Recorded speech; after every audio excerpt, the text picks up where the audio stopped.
It's Friday, it's 12:15 and this is Politics UK.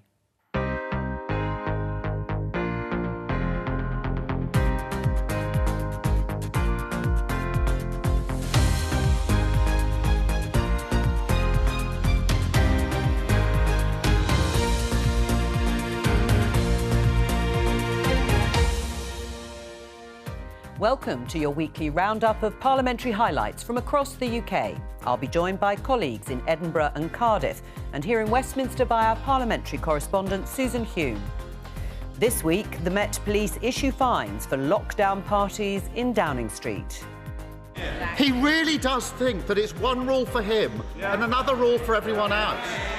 That he can pass off criminality in his office. Thanks to what this government has done, we have unemployment back down to the levels it was before the pandemic. The economy bigger than it was. After last week's mini-budget, the Chancellor is taken to task on tax. I think people are stupid. No, I think people will see that. I think people aren't going to see through this. No, I think what people will see last week is that we cut fuel duty, which will help save them money when they're filling up their cars, that we created a tax cut for 30 million people. The P&O boss who sacked 800 workers faces this question at Holyrood.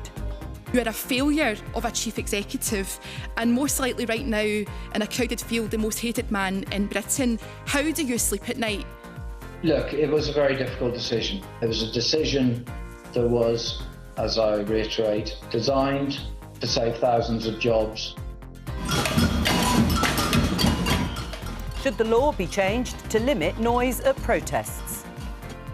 One person's too noisy is another person's not loud enough. Keeping these provisions on noise will invite all sorts of problems of interpretation. To suggest that any amount of noise and any amount of disruption is acceptable is saying to the British public, adversely affected by a protest, that their rights don't matter.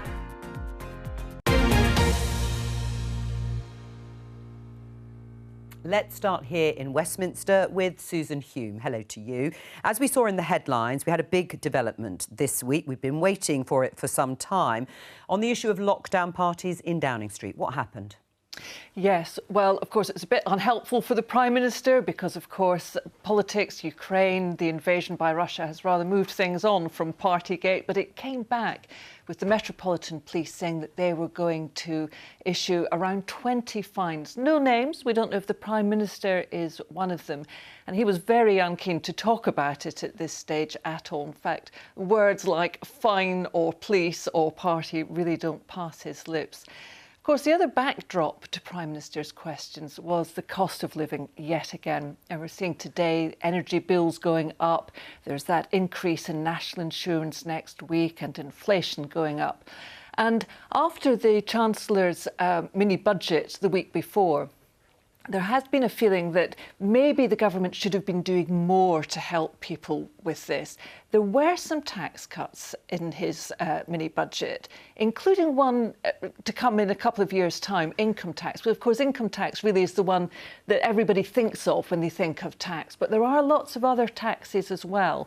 And people who are a lot better at these sums than I am reckon that even so, the tax burden is going up. So at Prime Minister's questions, Keir Starmer was very keen to nip in the bud any idea that the government might want to put out that they are tax cutters. Does the Prime Minister still think that he and the Chancellor are tax-cutting Conservatives? Yes, Mr. Speaker, I certainly do. If you take together what we're doing with income tax and national insurance, it's the biggest tax cut proposed by my right honourable friend, the Chancellor, for 25 years. This year, British people face the worst fall in living standards on record. While they're counting every penny, the Prime Minister is hitting them with higher taxes. But in 2024, when there just so happens to be a general election, they will introduce a small tax cut. That's not taking difficult decisions. It's putting the Tory re-election campaign over and above helping people pay their bills. What we have, Mr. Speaker, is a Chancellor who took the tough decisions to look after the UK economy throughout the pandemic, who protected people up and down the land with £408 billion worth of support, Mr. Speaker. And by the way, if we listen to them, if we listen to Captain, this is the truth.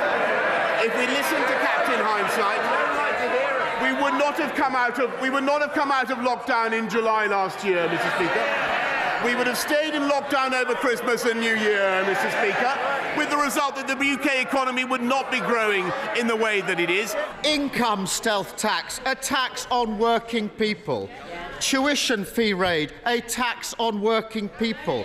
National insurance hike, a tax on working people.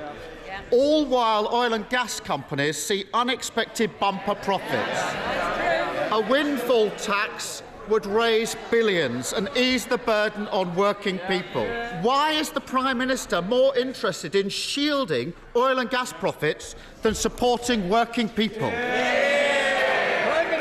Mr. Speaker, it's a classic example of what Labour has got wrong in their period in office.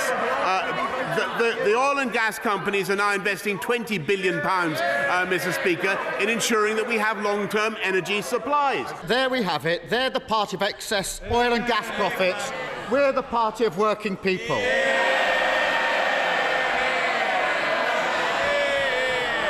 Mr. Speaker, talking of parties, Prime Minister, he told the House no rules were broken in Downing Street during lockdown. The police have now concluded there was widespread criminality. The Ministerial Code says that ministers who knowingly mislead the House should resign. Why is he still here? The investigators must get on with their job, but in the meantime, In the meantime, Mr. Speaker, we are going to get on with our job, and what we are focusing on is tackling the cost of living, helping people through the spike in fuel prices, the 9.1 billion that the Chancellor has set out. He really does think that it's one rule for him and another rule for everyone else. That he can pass off criminality in his office and ask others to follow the law. That he can keep raising taxes and call himself a tax cutter. That he can hike tax during a cost of living crisis and get credit for giving a bit back just before an election. When is he going to stop taking the British public for fools? Thanks to what this government has done, we have unemployment back down to the levels it was before the pandemic. The economy bigger than it was. We have record vacancies, Mr. Speaker. The difference between them and us is they want to keep people, Mr. Speaker, they want to keep people on benefits. We want to help people into work. And that's what we're doing in record numbers. They want to raise taxes. We want to cut taxes. And that's what we're doing, Mr. Speaker. Well, the questions didn't end there for the Prime Minister, Susan, did they? Because Boris Johnson faced a committee of senior MPs shortly afterwards, and the same issues came up, as we saw there in Prime Minister's questions: parties, tax, the cost of living. That's right. He just had time for a spot of lunch before he was off for another grilling. And as you say, it was Ukraine, it was the cost of living, particularly about people on benefits and what help there was for them.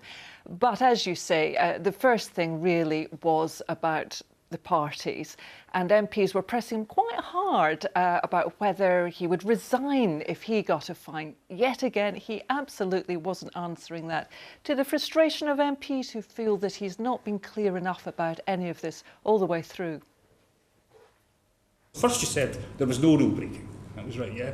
Then you claimed you weren't aware of any of these parties. Then you said it was a work meeting. Then you said you were outraged by them. Then you said you were aware of these events, but they weren't against the rules. And finally, you admitted you were at these events, but you were so ignorant of the rules, you didn't realise you were breaking them. You do understand why the public has such difficulty with all this? Yeah, of course, Pete. But and you know, I don't want to.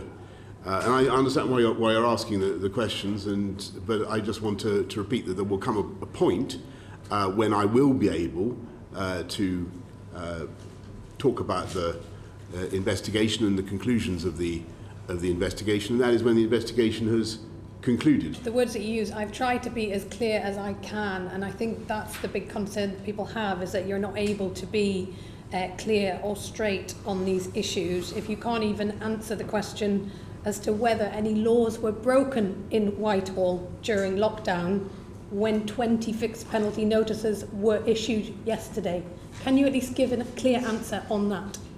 Well, you say 20 fixed penalty notices were issued yesterday. I'm not certain of that, but you may know something that I don't, and that's one of the reasons why I think it'd be really quite sensible of us all just to wait until the investigation is concluded. In the pandemic, you increased universal credit by £20 a week. I think most people recognise that. Our committee certainly thought that was absolutely the right thing to do and a very effective way of helping people who needed help. Why haven't you done something in universal credit to help people now, given this huge squeeze that they're going to be suffering over the next few months? Universal credit has, and we've helped people with change to the taper rate in universal credit. People who are out of work, I'm asking about. People who, for example, can't work because of ill health. So we want to support them through other means. We want to support people into work wherever possible. And have you lost confidence in universal credit? Not at all. Not at all. No, Stephen, I'm sorry. No, but you're asking a really, really important question because it's sort of fundamental into what we're trying to do. We think that the way out of poverty is to help people into work. And all the evidence is that works. So that was Boris Johnson being scrutinised. The Chancellor, Rishi Sunak, also faced tough questions from a parliamentary committee this week. They wanted to question his plans on the cost of living and on tax that Rishi Sunak set out in the spring statement. What happened? Yeah, so of course the Treasury Committee had had a few days to mull over what was in that spring statement. And if you remember, there was a bit of a backlash against it quite quickly, saying that it didn't do enough to help people with the cost of living. And also a bit of teasing for the Chancellor, if you remember, when he did that photo op on the garage forecourt to publicise the cut in fuel duty. And he was meant to be the star in the reasonably priced car, but in fact it turned out it was someone else's car he was filling up. I don't know why they get into some of these photo ops. They don't always go terribly well. However, once he got in front of the Treasury Committee, they again had a lot of questions about whether he'd really got the balance right on tax and on help for the very poorest. The Chancellor, I'm bound to say, didn't sound like he was going to budge. He was put up a very stout defence of what he had said that he was going to do, and said that he couldn't actually help everyone in every way against what are external factors.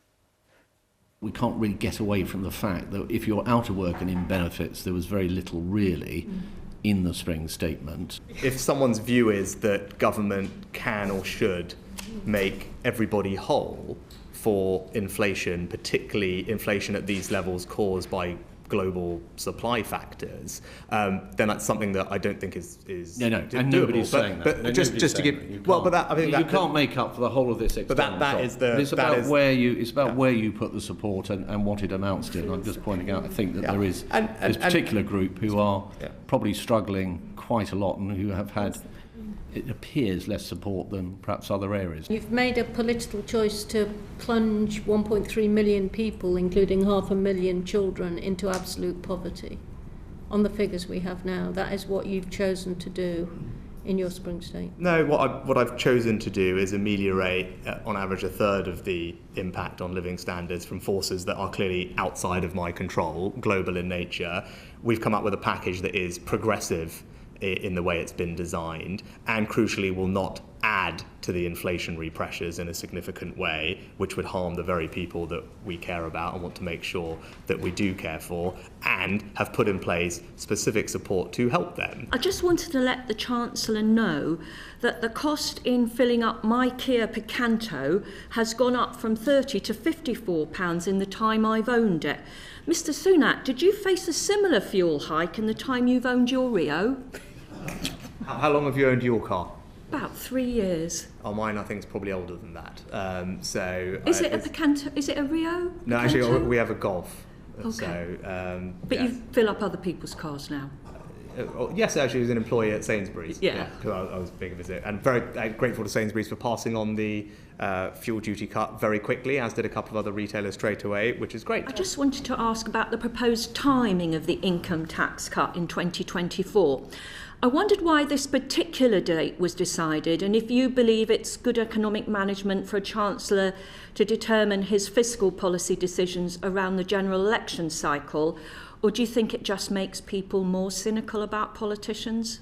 No, what I think it does do is provide a direction of travel, which, given you've just asked about the tax burden being very high, which I agree with, and I'm very keen to see people's taxes come down over time from this point. I wanted to make sure people realise that was a serious commitment as well. Do you think people are stupid? No, I think people will see that... You think people aren't going to see through this? No, I think what people will see last week is that we cut fuel duty, which will help save them money when they're filling up their cars, that we created a tax cut for 30 million people worth £330 a year, which will really help, and that we'll continue to be committed to carrying on cutting their taxes over time, and that's the priority of the government. In the general election year. Thank you, Chair. Very pointed there at the end from the Labour MP Siobhan McDonough, giving the Chancellor a pretty tough time. Susan, thank you for now. We'll come back to you in a bit because we're off to Holyrood, to the Scottish Parliament, speaking to our correspondent there, Andrew Kerr. Andrew, as we saw in the headlines, the Chief Executive of P&O Ferries was facing a committee of the Scottish Parliament. Of course, this is following the sacking of 800 workers, and it looks like they didn't hold back in their questions. Yes, that's right, Joe. Of course, earlier in the month, P&O Ferries shocked and surprised people with that decision to sack 800 crew members and replace them with agency staff. Now, the UK government has been looking at how to address the problem. The Transport Secretary, Grant Shapps, has been looking at the possibility of what he calls minimum wage corridors to protect workers' rights. Now, P&O have been forced to give evidence down at Westminster, and this week it was indeed Holyrood's turn. It was a pretty fiery evidence session as the Chief Executive of P&O Ferries was quizzed by MSPs on the Transport Committee. The truth is, you are a failure of a chief executive, and most likely right now, in a crowded field, the most hated man in Britain. Mr Heatherwaite, under your leadership, P&O Ferries has executed one of the most widely condemned decisions taken by a UK company. Your ethics are lying at the bottom of the seabed. How do you sleep at night? Look, it was a very difficult decision. It was a decision that we implemented as effectively the only option that, in our opinion, we had. It was a decision that was, as I reiterate, designed to save thousands of jobs.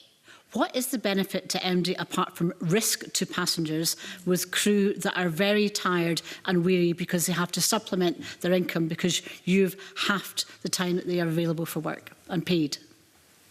So I think it's quite important just to, I didn't say they would be tired and weary. This is a absolutely safe model. This is a model that is used in 80% of shipping around the entire globe. We recognise the intensity of each of our routes, and we will put in place appropriate rosters to reflect that. Now, another ferry company, Andrew Calmac, came up at First Minister's questions this week. And this is a row over funding it received from the Scottish Government. Give us the background to it. That's right, Joe. This is a long and sorry saga, quite a complicated story. Last week it emerged that 2 Calmac vessels being built on the Clyde for the Scottish Government would be completed 4 years late and would cost about £240 million. That's more than double their original cost. Now, a billionaire Scottish tycoon who used to own the yard where the ferries are being built was saying that the original contract was rushed through for political purposes. Now, the Scottish Government have, of course, denied that. This was brought up once again at First Minister's questions, with the Scottish Conservative leader saying that good money was thrown after bad. Nicola Sturgeon was saying that she expressed her regret over this and said that lessons would indeed be learned over the whole sorry saga. Now, the Scottish Labour leader, Anna Sauer, was also asking questions about this, and he mentions one name in particular, Derek Mackay. He's the former Transport Minister. Let's hear what he had to say. We're all for protecting the jobs, but let's be clear, this was a PR stunt to protect Nicola Sturgeon's job Derek Mackay's job and SNP MP's jobs. Because while people see their bills going up, they see a government paying £250 million and still no ferries. Contracts and jobs going abroad and £2 million paid to one person. This government and this First Minister is all about spin and PR while the public pay the bill. Nicola Sturgeon normal and done by the book, but Audit Scotland say the opposite. She says she's open and transparent, but Audit Scotland don't agree. Nicola Sturgeon says the delays are unacceptable, but then accepts the delays. She says she wants to learn lessons, but doesn't want a public inquiry. She says the government takes responsibility, but not a single person has. Why does she think it's acceptable that while people need help with the cost of living, they're instead paying the cost of her government's failure? You know, from the point of public ownership to November 2020, the number of permanent jobs at Ferguson Marine more than doubled. It has been sustained at a level over 350 permanent staff since then. More than 70% of all the people employed live in Inverclyde. So these are people employed right now that would be finding the cost of living crisis much harder had the government not saved the shipyard. That's the reality. The contract and the experience of that is deeply regrettable. What is not regrettable is saving the shipyard and those who work in it, the jobs of those who work in it. Now, Joe, just as we're hearing there, of course, the government are saying they were doing this to try to save shipbuilding jobs, but ultimately what the government was doing was also trying to save shipbuilding on the Clyde. The yard Ferguson's is the last commercial shipbuilder on the River Clyde, and it is such an iconic industry, not just in Scottish politics, but in Scottish life and culture as well, I suppose, too. Absolutely. Let's talk about coronavirus finally, Andrew, because across the UK, most legal restrictions have now gone, but the Scottish Government are doing things a little bit differently. Yes, they are indeed, and COVID rates here are very high in Scotland. In fact, they are the highest in the UK. 1 in 11 people has it in Scotland at the moment, according to the latest ONS survey, and we also still have the strictest rules and regulations in place. Now, it had been hoped that the legal requirement on wearing masks on indoor public spaces and public transport would have been lifted on March the 21st. Then it should have been lifted on April the 4th. But that didn't happen either. Many people would like to see it gone, but some people still remain very cautious about lifting that because due to the high rate of infection, the First Minister decided to extend it, much to the annoyance, though, of the Scottish Tory leader, Douglas Ross. We have therefore concluded, subject as always to the state of the pandemic, that the legal requirement to wear face coverings will be replaced with guidance on the following phased basis. From next Monday, 4th April, it will no longer be a legal requirement to wear a face covering in places of worship or while attending a marriage ceremony, a civil partnership registration or a funeral service or commemorative event. And then the wider legal requirement applying to shops, certain other indoor settings and public transport will be converted to guidance 2 weeks later on the 18th of April. We will, of course, continue to encourage the wearing of face coverings in certain indoor places, especially where significant numbers of people are present. This phased approach strikes, I think, a sensible balance between our desire to remove this one remaining legal measure and the common sense need for continued caution, not least for the sake of the NHS, while this wave of infection does subside. We should leave it up to people and businesses to decide what's best for them based on public health advice. Nicola Sturgeon has to start trusting the people of Scotland. This just isn't an inconvenience. It's really holding some people back. Retaining face masks in schools and businesses is damaging for young people's education and limiting Scotland's economy. Now, free universal COVID testing is ending in England, but it goes on longer in Scotland, in fact, until the 17th of April. So people here will be hoping that we are past the peak of the Omicron wave by then. Holyrood is now going on its 2-week Easter recess, so by the time we come back, the First Minister will no doubt be hoping that we're past the peak of the Calmac wave of ferry stories by that point as well. Joe. Thank you very much, Andrew. Andrew Kerr there, our correspondent at Holyrood. Let's return to events here in Westminster with Susan Hume. Susan, we saw the P&O Chief Executive facing that Holyrood committee on Tuesday. He's had to face a lot of fierce questioning, unsurprisingly. And then on Wednesday, the Transport Secretary, Grant Shapps, set out the UK government's response to what has happened in the House of Commons. What did he say? Well, what did he say? I mean, politicians in Westminster and Holyrood have all been sort of riffling through the dictionary trying to find strong enough language, Rhetoric, yes, for how unhappy and upset they are at what happened with the sacking of these workers. However, not just looking for words, looking for action from Grant Shapps, because he has been looking at what kind of measures he can take to stop this happening again, to stop other companies taking the same route. So he came along to suggest some of the ways, for example, on the minimum wage, suggesting that perhaps there could be ways of insisting that the minimum wage was paid in ferries. Not completely simple, of course, because ferries, being boats, they go between the UK and other countries where UK law doesn't apply.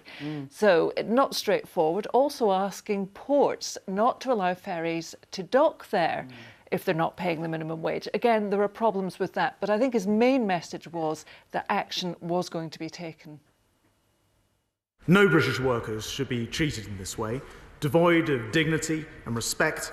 And our maritime workers, who with great dedication and sacrifice supported this country during the pandemic, deserve far better than to be dismissed via a pre-recorded Zoom in favour of cheaper overseas labour. In response, we urge P&O ferries to reconsider. These calls have fallen on deaf ears. Where new laws are needed, we will create them. Where legal loopholes are cynically exploited, we will close them. And where employment rights are too weak, we will strengthen them. Do not let them get away with it, because for too long they have. The warning sirens have been sounding for years. P&O ferries have been exploiting workers in plain sight. In this House, the government was told repeatedly of seafarers on destitution wages, some earning just £1.74 an hour. It says, we will take action to prevent employers who have not made reasonable efforts to reach agreement through consultation from using fire and rehire tactics. And I would say to him that no threat of fire and rehire, whether followed by consultation or not, is reasonable. It must end, and it must end now. Would he consider enlarging the powers of the High Court to order a mandatory 90-day consultation where there has been no consultation? Because it was apparent from Hebblethwaite's appearance before the Select Committee that he saw it as a tick-box exercise rather than a meaningful engagement with the unions to try and minimise redundancies, mitigate the consequences, which can actually and often does work. And the answer to the question is yes. I will work with my colleagues over at BEIS to look at how we can make further improvements to those injunctive procedures. So I thank her for her work, and yes is the answer. So that was the Transport Secretary answering questions on P&O ferries. At the start of the week, Susan, the Education Secretary, Nadeem Zahawi, was in the House of Commons to talk about his plans for schools in England. What did you make of it all? Yeah, I mean, it was a case of must do better in English schools, I suppose. So this was a strategy document he was unveiling with new standards for schools and for children's achievement. I suppose the trouble is that there already are standards and goals that children are meant to achieve. So the opposition wrote in saying, well, it's all very well that we'd like children to be well educated, of course we would, but are you putting any more resources into that in order to make schools able to achieve it? We want to spread brilliance throughout our country, levelling up opportunity and creating a school system where there's a clear role for every part of the system, all working together and all focused on one thing, and that is delivering outstanding outcomes for our children. Soon, everyone will see what we all know, that this Conservative government is busy making our schools the very best in the world. We should be so proud of how far we have come and rightly hopeful about where we are going next. The Secretary of State says he has ambitions, but they are hollow. Hollow because they are wholly disconnected from any means of achieving them. Hollow because there is no plan to deliver them. but also hollow because there is no vision here about what education is for, what growing up in our country should involve, and what priority we should give our children. Perhaps one of the most important priorities is to return the 124,000 Oliver Twist ghost children, possibly on our streets, back to school, who've not returned to school for the most part since the schools reopened last year. He's right to remind us of the 124,000 children who are out of education, which is why, for the first time in our country, we will have a register to make sure we know exactly where those children are. There are many parents who deliver great home education, some of them in my own constituency that I've seen, but actually many children are lost in the system. We have to make sure we know where they are. The Secretary of State could not answer the question about the shocking fall in per pupil funding, particularly compared to private schools. My child and thousands of children started their school just before this government came into power, and they are just about to finish. He talks about a parent pledge. Will he apologise to the thousands of parents and young people for the last 12 years of this government and what they have done to that per pupil funding for our children? The investment that we are making in education, 7 billion, front-loaded 4 billion for this year and next year, will make sure that schools have the funding they need. Where is the ambition in this? Where is this is a unique opportunity to broaden the offer in terms of academic achievement, broader life skills that parents and employers want, as well as well-being. Has the Secretary of State had his hands tied by a Chancellor who's more focused on his own ambitions than the ambitions of our children and young people? If she reads the white paper, you'll see that we're ambitious for a knowledge-rich curriculum. We also have made it very clear in the white paper that we will have a strategy for everything, from sport to music to culture, because it is that evidence of everything from extracurricular activities to pastoral care and behaviour that makes the real difference in the high-performing families of school, which I want to see in every part of the country. Nadeem Zahawi there. Susan, thank you for the moment. We'll be back to you soon. Now, we're not going to Belfast this week, I'm afraid, because Stormont is now in recess ahead of the Assembly election on the 5th of May. But the good news is we are going to Cardiff to catch up with our reporter there, Cemlyn Davis. Hello to you, Cemlyn. One of the big issues in the Welsh Parliament this week has been the Chancellor's spring statement and the impact it'll have on people in Wales. What happened? Yes, this came up during Tuesday's session of First Minister's questions. Mark Drakeford, the First Minister, actually took part in the session remotely from London, where he'd been attending Prince Philip's memorial service. But he was asked about the spring statement by Adam Price, and in asking the question, Mr Price was very critical of the Chancellor. He referenced the fact that Rishi Sunak's wife holds shares in a company that has continued to operate in Russia during the war. Now, Mr Sunak, of course, says he has nothing to do with the firm and that nobody in the family is involved with the operational decisions of the business. But Adam Price said that the spring statement will plunge many families in Wales into poverty, and he says it also strengthens the case now for devolving control over welfare benefits to Wales. Last week's spring statement, as you said, was unforgivable. It will lead to a 1 million+ increase in absolute poverty for the first time ever outside a recession. Now, coming from a Chancellor whose own family fortune is tainted by Russian blood money and was had to file his own Partygate questionnaire, his moral tone deafness should come as no surprise, perhaps. But doesn't this also mean simply replacing Johnson, say, with Sunak, will do nothing for struggling families in Wales if powers over Welsh welfare, those great levers that you refer to, First Minister, remain in Westminster's hands? I'm not interested in replacing Boris Johnson with Sunak. I'm interested in replacing Boris Johnson with Keir Starmer. And that's what will make a difference to people here in Wales, but not just people here in Wales. And this is where I differ from the leader of Plaid Cymru, because I am interested in a child who lives in poverty, whether that child is in England or in Wales. Well, the Welsh Conservatives say that as a result of the spring statement, an extra £25 million will come to Wales, and they want that money to be used to support councils across the country. Mark Drakeford described that as a paltry sum, which will do very little to support families facing difficult times. Yes, so deep unhappiness, obviously, about the spring statement by Rishi Sunak.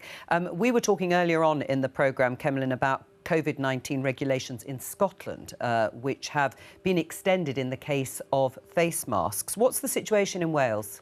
Yes, well, the Welsh Government confirmed last Friday that almost all the remaining legal COVID restrictions were being lifted on Monday, so it's no longer a legal requirement to wear a face covering in shops or on public transport. It's also no longer a legal requirement to self-isolate following a positive COVID test result. But the government had hoped to go further. They had hoped to be able to lift all the remaining restrictions. They haven't done that, and as a result, people will still have to wear a face covering in all health and social care settings, and that's because of a recent rapid rise in COVID cases across Wales.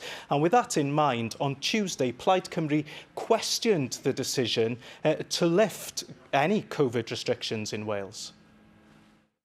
In that challenging context, Welsh Government has decided to remove most of the very modest, actually, but important protective measures still in place. And when you consider face coverings in particular, they're just not disruptive at all, are they? Why remove mandation in retail and transport now? I was very, of course, pleased that the requirement of face masks is largely moving from law into guidance.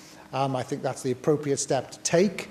And of course, I appreciate that people are still being encouraged to wear face masks in many of these settings. But I now believe it is right to ask people to use their personal responsibility rather than requiring people by law to wear face masks. I think we're in a place now where we need to trust the public.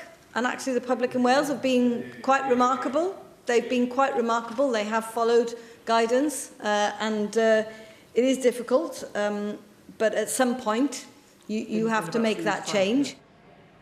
Well, despite Plaid Cymru's opposition, in the end, these new rules were voted through here in the Senedd with the backing of Labour and Conservative MSs. Another important issue we've talked about before on the programme is to do with the legacy of Welsh mining and the Welsh mining industry. In particular, how to make coal tips safe and who should fund that. What's happened this week, Cemlyn? Yes, you're right. This is an emotive topic, as you say, a topic that we've discussed at length in the past. And it's something that's become a real hot issue of debate here in Wales since a landslide from an abandoned coal tip in the Rhondda Valley back in 2020. Now, there are some 2,500 abandoned coal tips across Wales, including over 300 that are classed as being at higher risk. And there has been this ongoing row between the Welsh and UK governments over who should pay for making those coal tips safe. That was part of a debate here on Wednesday, but so too was the issue of releasing public information around the location of these coal tips. Since the Tylerstown landslide in 2020, that near miss that might have been so catastrophic, since that day, we've awakened again to the risk these tips pose. No longer just an eyesore, but next door nightmares, muted time bombs that might go off at any moment. It is unacceptable that you have kept those people in your own communities in the dark as to the location of these high-risk tips. We also need to see the installation of early warning systems where possible. What would be unacceptable would be sharing this information publicly when all the work has not been done and causing alarm and distress and worry and, as has been mentioned, impact on properties and causing a great deal of distress when many of these could be fairly inert tips. We've got to get this right. Well, Lee Waters said the trials of early warning systems are taking place and they'll run up until 2024. Cemlyn, thank you very much. Cemlyn Davis there, our correspondent in Cardiff at the Welsh Parliament. Susan, let's return to one more story. Major piece of government legislation currently going through Parliament is the Police Crime Sentencing and Courts Bill. It's been going between the Commons and the Lords for some time. One of the big issues is still this debate about noise levels at protests. That's right, so it is. I mean, it might be helpful just to explain this toing and froing, because, of course, the government has this big majority in the Commons, which means that Conservative MPs can help it do whatever it likes. In the Lords, that is not the case. So opposition peers and independent peers can change bills, can defeat the government and change bills and tell the government to have another think. And they have to decide whether or not to ask its MPs in the Commons to put it back the way it wanted, or to think, actually, maybe they have a point in the House of Lords. And that's been the case with this police bill, in particular, as you say, over the noisy protests. Now, the government's thinking was that some protests, think in particular of things like the Extinction Rebellion ones, had become very disruptive. So they wanted to give the police the power to stop protests that they felt were too noisy and too disruptive to local people and businesses. However, critics have said, really, that's very undemocratic. Why shouldn't people make a noise? How do you ask the police to decide what is too noisy? So the Lords had knocked it out of the bill, and in the Commons this week, MPs were asked to put it back in. Now, in a small number of cases where legitimate protest, impinges because of its noise, its decibel level, or its longevity or other matters, why should not local residents or businesses who are unable to continue, whatever it might be, seek some kind of protection from the police? That seems perfectly reasonable to me. The definitions that the government has set out on what too noisy means. Double glazing is a threshold. If you are organising a demonstration and you are going to be noisy, you need to find areas where buildings have double glazing.